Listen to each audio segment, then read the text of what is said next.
오늘의 전국 키워드로 짚어보겠습니다. 네, 정호김 전 새누리당 의원 그리고 김준일 뉴스톱 대표와 함께하겠습니다. 어서 오세요. 안녕하십니까? 네, 안녕하세요. 오십시오. 자, 오늘 첫 번째 키워드 뭡니까? 네, 내용 확인해 보겠습니다. 네, 추가 징계에 착수하겠다. 국민의힘 윤리위 입장이 나왔습니다. 김준일 대표님. 예. 예상은 했는데 시점이 참 공교롭습니다. 이준석 대표가 방송에 나와가지고 예. 윤석열 대통령이 자리만 비우면은 나에 대해서 공격이 들어오거나 징계를 하더라라고 하니까 국민의힘에서 여러 관계자들이 대통령하고 그게 무슨 상관이냐라고 했는데 바로 징계에 착수했습니다. 예. 예. 그게 뭐 한 횟수로 따지면 3번, 4번 정도 되거든요. 이 정도면 이제 3번, 4번이면 우연이 아니라 과학이다. 보통 이제 얘기를 하죠. 그래서 대통령 없을 때 강하게 이제 징계 절차를 빨리 신속하게 이제 마무리를 하려는 이제 의도가 좀 보였다 이렇게 봐야 될 것 같아요. 그리고 그게 이제 금요일 밤 정도에 알려졌어요. 윤리위원회가 연다는 게 어제 열린다라는 게. 근데 당에 그 국민의힘 당에 계신 분들도 모르는 분들이 태반이었어요. 이게 정말로 굉장히 신속하게 은밀하게 이루어졌다라고 한다라면은 이게 이제 그 28일에 예정이 원래 윤리위도 예정돼 있었고 그리고 또 하나는 그 법원의 신문도 이제 가처분 신청에 대한 그 4차 가처분 신청에 대한 신문도 28일에 있었다라고 한다라면 그 전에 이 절차를 마무리 지어서 이거를 자격 없음으로 이제 각하를 시키려는 거 아니냐. 그러니까 한마디로 얘기하면 제명을 하거나 그래서 이제 이준석 대표의 당원 자격을 없애려는 거 아니냐. 이제 이런 관측들이 나오고 있는데 뭐 지켜봐야 되겠죠, 그 부분은. 네. 이양희 위원장이 이제 구체적으로 어떤 단어다라고 언급하진 않았지만 이제 양두구육 지난 대선 때 양머리 내놓고 개고기 팔았다. 그다음에 신군부 이런 것들이 이제 그 징계 사유로 거론되는 것 같습니다. 징계 사유에 해당한다 보십니까? 어떻습니까? 저 개인적으로는 그게 징계 사유가 된다라는 걸 이해하기가 쉽지 않습니다.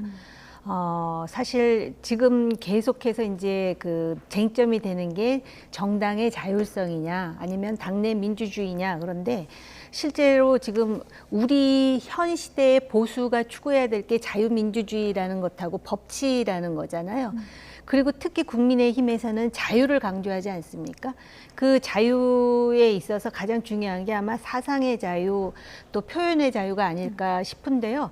그런 차원에서 생각한다면은 양두구육, 신군부, 개고기, 특히 신군부 같은 경우는 가처분 소송하면서 개인적으로 탄원서에 들어가 있는 용어인데 그거 자체를 이준석 대표가 공개한 것은 아닌 것으로 알고 있습니다. 그래서 물론 그 당내의 당원들 그리고 당 지지자들의 상당수가 이 상황에 대한 피로감을 호소하고 있고 예. 또 이준석 대표에 대한 비호감도가 얼마나 높을지 알고 있습니다. 그리고 대표로서 어떤 문제가 있는지 지적하는 내용에 대해서 저도 공감하는 바가 있는데 그 문제와는 별도로 이거 자체가 징계 사유가 된다라고 하는 것에 대해서는 제가 모르겠습니다. 정치를 하기도 했지만 7, 80년대를 제가 살아오기도 했고 또 교과서로 정치를 배워서 제가 잘못 배웠는지는 모르겠지만 이 말 자체가 징계 사유라는 거는 물론 또 홍준표 대구시장은 징계의 자유도 있다. 표현의 예. 자유만큼 그런 표현도 했던데 지금 질문에 대해서는 저는 그게 징계 사유가 아니라는 저 개인적인 의견을 다시 한번 말씀드립니다. 예. 그러니까 홍준표 시장 얘기하셨는데 징계의 자유도 있다, 표현의 자유도 한계가 있는 게 아니냐 이런 의견을 피력했거든요. 윤리위에서 추가 징계에 나서려고 하는 의도라고 할까요? 어떤 목적이 있다고 보십니까? 일단 이번 주가 이제 경찰 수사 그 성접대 의혹 그리고 뭐 그 무마 이제 증거인멸 교사 그리고 또 하나는 무고 이거와 관련해서 지금 다 어느 정도 경찰 수사가 발표될 예정이에요.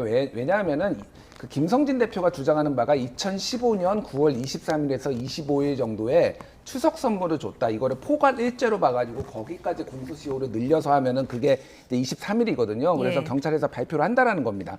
그러면은 이제 두 가지예요. 지금 하나는 말한 거 가지고 징계를 하겠다. 또 하나는 범죄 혐의에 대해서 하겠다라는 거예요.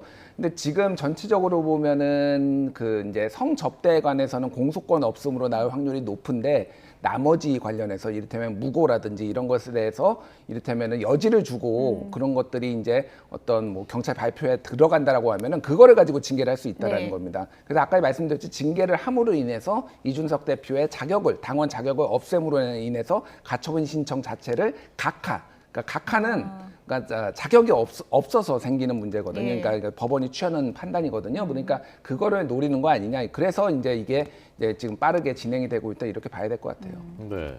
국민의힘 당원 당규를 보면은 그 추가 징계라는 것은 기존의 징계가 이제 그 당원권 정지였는데 그보다 높은 단계로 가게 그 규정이 돼 있더군요. 그렇습니다. 그러니까 이제 남은 거는 탈당을 권고한다든지 예, 아니면 제명밖에 제명하는, 없는데 탈당 권고를 받아들이지 않으면은 뭐 10일 정도 후에 제명되는 것으로 지금 그 당내의 규정이 그렇게 정해진 것으로 알고 있거든요. 그러니까 누가 봐도 지금 제명을 향해서 가고 있는 것이고요. 그리고 또 모든 사람들이 예측하기로는 이제 제명을 당하면 또 가처분 소송에 또 들어갈 것이다. 그러면 이제 완전히 그 가처분 개미지옥으로 빠져드는 것이죠. 그러면은 과연 이것이 당의 이익에 어떤 도움을 줄 것인가에 대해서는 많은 생각을 하게 되는 대목입니다. 예.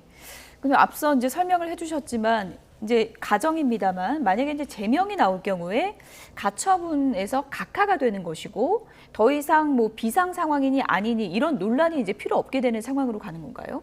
그건 알 수 없죠. 그러니까 예. 법원이 그거를 받아들일지 여부는 저도 모르겠습니다. 이 상황 자체를 이런 식으로 무리하게 만들어서 이거에 대해서 각하가 아니라 인용을 할 가능성도 배제할 수 없어요. 그거는 근데 국민의힘에서 일부에서 일관되게 얘기를 했던 게 아예 뭐 이제 얘기가 나왔던 게 아예 자격을 그러니까 당원 자격을 없애버리면은 이거 신청할 자격이 없으니까 각하되는 거 아니냐 이런 얘기들이 관측들이 나오고 있었고 그것도 그렇고 예. 당대표가 제명될 시에는 비상 상황이라는 게 그 전에 당원에도 그것은 규정되어 있지 않습니까? 그러니까 정확하게는 당대표의 권리죠. 권리. 이건 예. 권리인데 지금 권리의 상황을 놓고도 해석이 분분하잖아요. 그렇군요. 그러니까 이거는 아예 이 당원이라는 거에 자격을 없앰으로 인해서 이거에 신청할 자격이 없게 함으로 인해서 각하를 노리는 거다. 그런 시나리오가 과거에도 있었고 예. 지금 그 방향으로 이제 가고 있다라는 건데 말씀드렸지만은 그거를 판사가 예. 받아들일지 여부는 몰라요. 근데 국민의힘의 주류 쪽에서는 그렇게 믿고 있다라는 거죠. 그러니까. 네.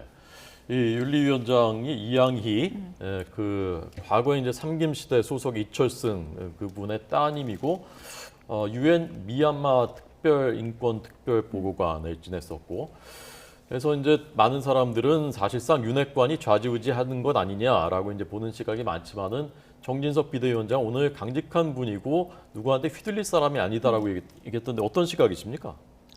강직한 분으로 알려져 있었습니다.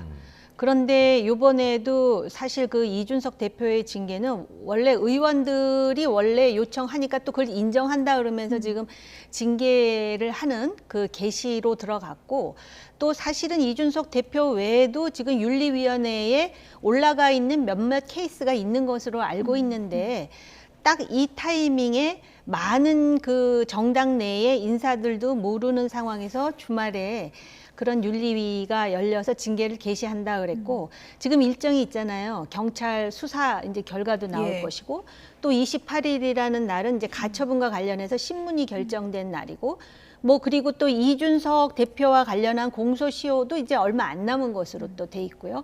그러다 보면은 그 이준석 대표가 스스로 그 예단한 얘기가 조금 전에 김 대표 말씀하셨듯이 지금 하나하나 그대로 맞아 떨어지는 것 같다라는 인상을 지우기가 어려울 것 같고요.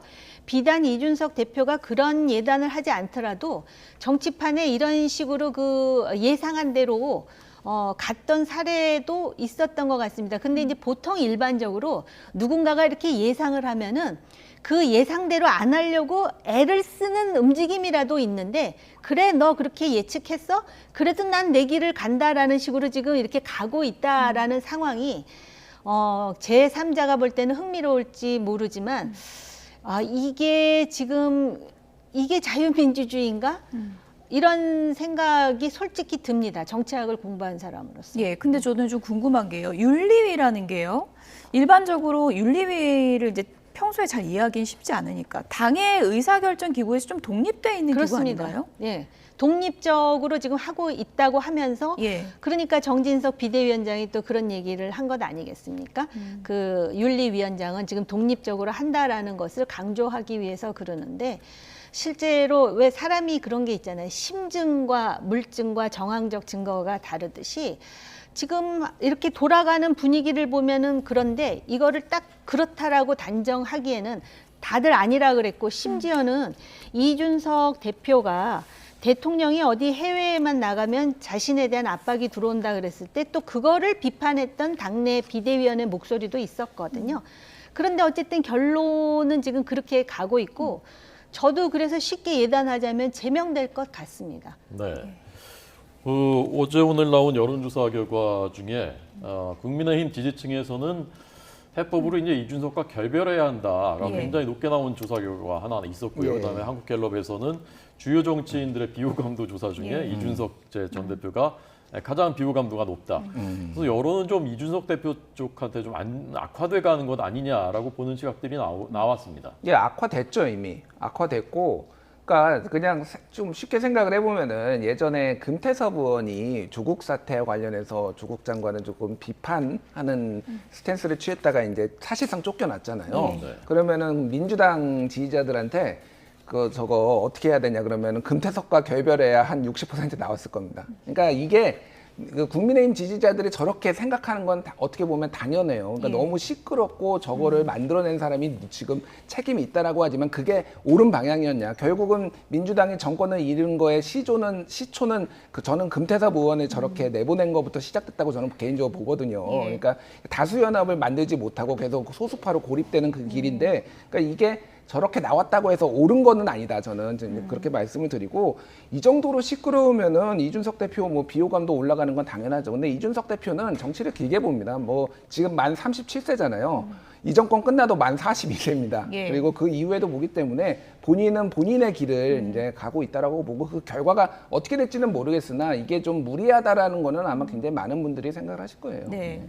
본인의 이제 정치적 길을 좀 길게 본다고 이제 설명을 해주셨는데, 지금 어쨌든 이준석 대표 행보와 관련해서 드러나는 여론을 보면 이준석 전 대표는 지금 믿을 게 여론인데 여론이 안 좋아지고 있는 거 아니겠습니까? 네, 이준석 대표가 자초한 측면이 있다고 봅니다.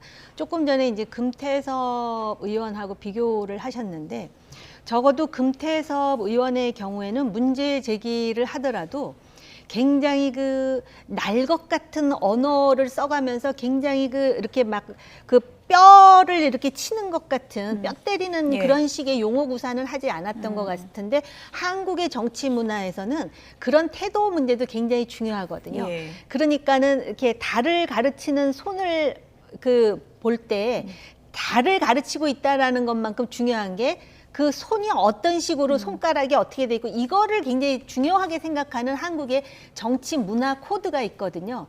근데 그런 부분에서 이준석 대표는 글쎄요, 그거를 또 젊은 사람들은 젊기 때문에 그럴 수 있다라고 얘기할 수 있을지 모르지만, 거기서 점수를 많이 깎인 데다가 또 중도라든지 또는 그 부동층에서 정말 윤 핵관을 중심으로 너무하는 거 아니야 이런 생각을 하다가도 이게 이렇게 길어지는 거에 따른 피로감이 나타나고 있습니다. 그렇기 때문에 지금 상황에서는 이준석 대표에게 상당히 불리한 정국인데, 한국 정치가 그렇더라고요. 끝날 때까지 끝난 게 아니기 때문에, 그리고 누구를 이렇게 표현은 뭐합니다만 누구가 됐던 또는 어떤 쟁점이 됐든 묻어버린다 그래서 쉽게 묻혀지는 그런 토양은 아닌 것 같기 때문에 피차 선을 넘지 않는다는 거, 예. 중도를 지킨다는 거, 왕도를 지킨다는 게 굉장히 중요하다라는 원론적인 예. 말씀을 다시 드립니다. 네.